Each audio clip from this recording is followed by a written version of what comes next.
Hey, what's going on, friends? My name is John Waldman. I'm a filmmaker based in New York, and today we're going to talk about my first drone, the DJI Mini 3 Pro.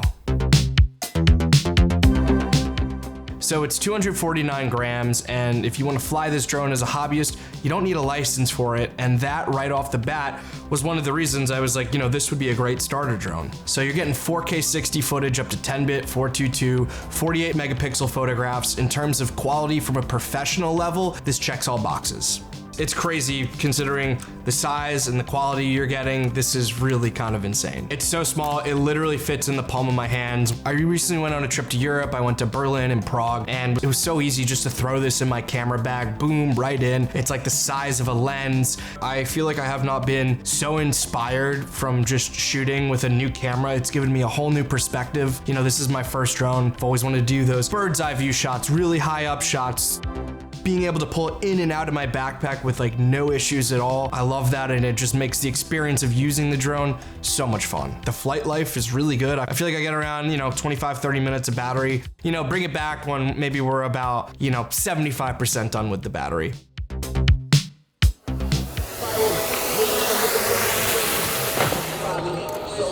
And that's another happy landing. Yeah, we only used 25% of the battery on that flight. Didn't do anything too crazy. I was a little sketched out. There was some kind of warning zones over here, but really, really sick. I'm excited to see all the footage. I have 3 batteries, which comes with my kit, and I've never had all my batteries die on a shoot day. I'm gonna recommend you guys get the Fly More kit with the RC remote. This thing is so freaking dope. And this is another thing what's nice about me buying my first drone now, as drones have been around for a while. There's so many different iterations. I remember seeing people, they would clip their phone in, and then the phone is the monitor. I really didn't want to deal with that. And honestly, this thing is so freaking sleek. The design is amazing. It's easy. You just take this out. There's a little back pocket for the screws. It's fun. I feel like I'm playing a video game with this. Boom, boom. Honestly, all this stuff is built super sleek, and I wouldn't expect anything less from DJI. But one of the buttons, you're able to quickly switch from landscape mode to vertical or portrait. So that, they're really thinking about the times, vertical video is really big now, and shooting photographs in that orientation is great. So having that flexibility is good. And then there's another button that you click, it goes from head on to bird's eye view. Again, it's so quick, it's snappy, super fun.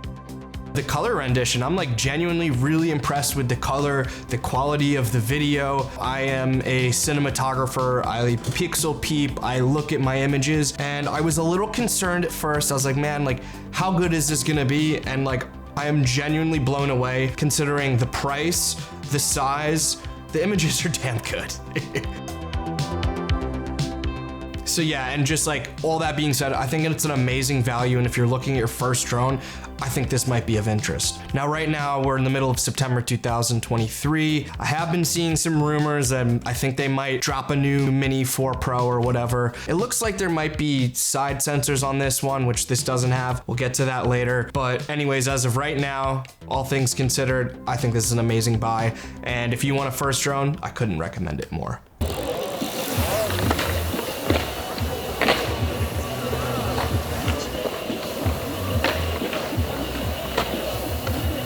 Dude, the amount of joy this thing has brought me, insane. Oh, you're recording. That's what's up. And that was another happy landing. Yeah, we just flew the drone, trying to be a lot safer. Pretty big open sky over here. Anytime I lost connection just a little bit, I'd kind of bring it closer. Don't want to be too crazy. There's a lot of people everywhere. But yeah, that was a success. I'm excited to see the footage. I do want to get another shot. So I went with the Fly More Kit Plus, which has a bunch of extra goodies. I'm just gonna take the drone out real quick. Batteries, comes with the remote. Case, it works. You can put it on as a kind of a side satchel. And the bag is awesome. There's different pouches to undo it. 3 batteries. If you're buying this, just spend the extra money, get the Fly More kit. The monitor is dope, the extra batteries, all that stuff. It's much needed. A bunch of different NDs from Freewell. ND 32, 128, and 256. It's ND64 with a circular polarizer, and then a 6 to 9 stop with a mist filter. I had one of them break, we'll get to that later. I recommend that you get ND filters for your drone. You still always wanna be cognizant of the 180-degree shutter rule when you are shooting your videos. So if you're shooting in 30 frames a second, your shutter should be 1/60th. So get your ND filters so you can keep your settings the proper way. You know, lighting is always gonna be different, so be prepared. Honestly, none of these filters are that expensive, and I do like the stuff that FreeWheel has come out with. Also have extra SD cards. I carry around a 256 and two 128 micro SDs. I'll leave links to everything down below that I'm talking about. Honestly, you don't want to show up to a spot and run out of batteries, run out of media. Always have a little bit more. Honestly, none of these things I'm talking about are that expensive, so just keep that in mind. Now I just want to talk some just general recommendations when flying this drone. I always shoot in 30 frames a second. I think 60p is a little too slow. Also, when you shoot in 4K 30p, you get to use their dual base ISO, and that is 100 on the low end and 800 on the high end. I would really try to just stick to these two ISOs. That's how you're gonna get the cleanest footage. What I usually do when I'm setting up the drone, I turn it on and then I kind of like point it out towards the sky, see what the exposure is, try to expose it for ISO 100, so you pick the right ND. And in my experience, you know, you fly it up, your sky is all good, but then when you want to go down for bird's eye view, obviously, you know, you're not filming right into a sky, it's going to be darker. You pop it right up to 800, and that usually works really well most of the time. Honestly, I have gone in between beforehand as needed. Can you tell difference? I don't know, probably not, but that's what's recommended if you want the highest quality, most cinematic footage. Wow, I really just dropped the cinematic on you guys. Is that a first that I just did that here? Now I'm officially a YouTuber. I just dropped cinematic on you guys.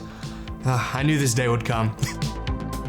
You want the best looking footage, I recommend filming towards sunrise or sunset. This is where you're gonna get, you know, that beautiful golden light. You're gonna get some harsh shadows. There's gonna be shape, because think about it, the sun is your key light. Now, if you're filming, let's say noon, the sun is overhead, there's gonna be no shape, there's no shadows. It doesn't really look like there's a lot of depth. And honestly, that's very important because you don't have control over the sun. I also do like filming on cloudy days. Again, maybe not the most depth, but it's pretty clean. Also, I recommend DJI has a Fly More app. I think that's what it's called. Before you go to a spot, look on your phone, check out the app, see what the restrictions are. There's some areas that you're just not even allowed to film. So make sure you're doing your due diligence and seeing, oh, we could film there. And one thing, this always happens when I pull my footage back into my NLE in Premiere, I open it up. My recommendation, keep your shots longer than you think you want them, or even if you think you have a better shot. In my experience, every time you pull it up, you're like, oh, this looks dope. Another thing I've learned while shooting with this, I tend to like to expose actually a little bit darker than a little bit hotter. And what I mean by that, don't clip your image. I don't think the sensor is that strong. These are not full frame Sony Cinema cameras where there's a lot more latitude. The D-Log is very nice. You know, I could push and pull. Just preserve your highlights. If you blow out your highlights, I don't think the recovery is as good as when maybe you're a little bit darker, your shadows are a little darker.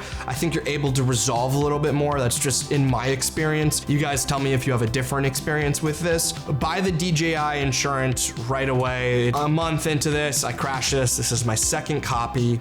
Honestly, I learned a good lesson. It was irresponsible flying on my part. It was a slightly windy day, and where I was flying, there was lots of trees. I was trying to film my friends play handball, flew the drone up, and it was a little bit windy. And what happened was I was near trees. And again, don't fly this on a windy day. Don't fly this near a bunch of trees. You know, this was maybe only 3 feet away from trees. The wind flew it into the trees and then down, you know, maybe 30 feet, crashed. That was the end of that. Destroyed one of my filters, destroyed the gimbal. But because I had the insurance, it only cost $65 to replace. I had it within 2 weeks. So like, that's awesome. Learn from me. Don't fly on a windy day and don't fly near a bunch of trees. So now we got to talk about things I don't like, right? So you have sensors on the front, the back, and the bottom. No side sensors. Is this the biggest deal?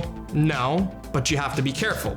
You could fly the drone, it goes up, it goes down, it goes straight, it goes back, it goes side to side. If you want to do side to side motion, there's no motion sensor. So I'll give you an example. If I was flying this right now, forward right here, at about this point, it would stop right here. It knows that something is right there. Be cognizant, know what's around. What I like to do, I bring the drone up, you know, take a peek around, turn it around, see what's there. If you do want to do a left to right shot, make sure you know what's around you because there are no sensors. Another thing I don't like about this, it's a fixed 1.7 aperture. The camera, it's a 24mm f1.7. You can't change the aperture, likely due to because, I mean, the freaking, look how small, it's so freaking tiny. Look at this camera. So just make sure you're, occasionally tapping your focus, making sure it's locked, because sometimes I've had it where it like catches on to something like a lot more in the foreground, and I've come back to the edit and be like, oh damn, this shot was out of focus. So be mindful of where you're focusing. It is f1.7. Now, albeit 24mm, you're super high up in the sky, everything will be in focus as long as you're cognizant of where your focus is, but just be mindful of that. And then that gets to my next thing on the focus. So when you click on your focus, sometimes it does this weird jittery, like jello-y, like whoa, like catching focus. Set your focus, then fly. Don't do a fly and try to rack your focus. It's gonna look really bad, so keep that in mind. Another thing is totally a nitpick, and I've just talked about how much I love this remote, but if you're on a bright sunny day, this is not the brightest screen. So I would recommend sitting in some shade, getting somewhere where you could shade over your monitor, because it is not the brightest. Again, it's worked perfectly fine. There was only one day really where I was struggling, where it was extremely sunny. Another thing, all right, if again I can nitpick, and I feel this is ridiculous considering this drone doesn't, what does this cost, like $900? I have no idea. I wish maybe there was like a little bit more dynamic range, just because again I love dynamic range and latitude from my highlights to my shadows. And like I mentioned before, it's once you blow out your highlights, it's kind of hard to recover. It's hard for me to complain about given the size and the price. I know what I'm getting into, so as long as you're mindful of your exposure and really dial that in, you should be fine. But a little more dynamic range would be nice. But if I was really concerned about image and more dynamic range, I would go for a much bigger, more expensive, more robust drone. But then with that, I lose out on some of the qualities of this that I love, which is mostly the size. So I think it's a trade-off I'm willing to sacrifice, and honestly, these images are great, so I'm just nitpicking here.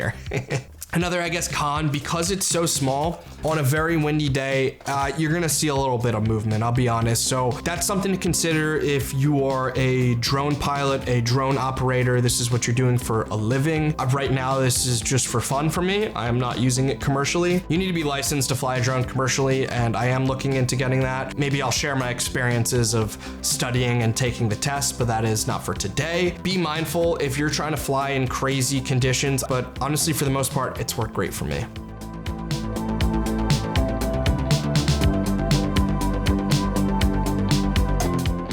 All right, anyways, guys, that was a lot of babbling. I am super excited about this drone. It has been honestly so much fun. It's given me this creative spark that I really feel like I haven't had in a long time, and I really wanted to share that with you guys. Maybe you're looking into getting your first drone. I really recommend this. Or maybe you have one of these bigger drones, but you want something in a smaller form factor without sacrificing too much quality. Also really recommend this. It's been super fun. So yeah, let me know what you guys think. Are you gonna test this drone out? Do you own it already? Do you have a different drone? Let's get a little discussion going, as now I am officially a drone operator, which is super exciting. Anyways, guys, that's about it. Cheers. Bye.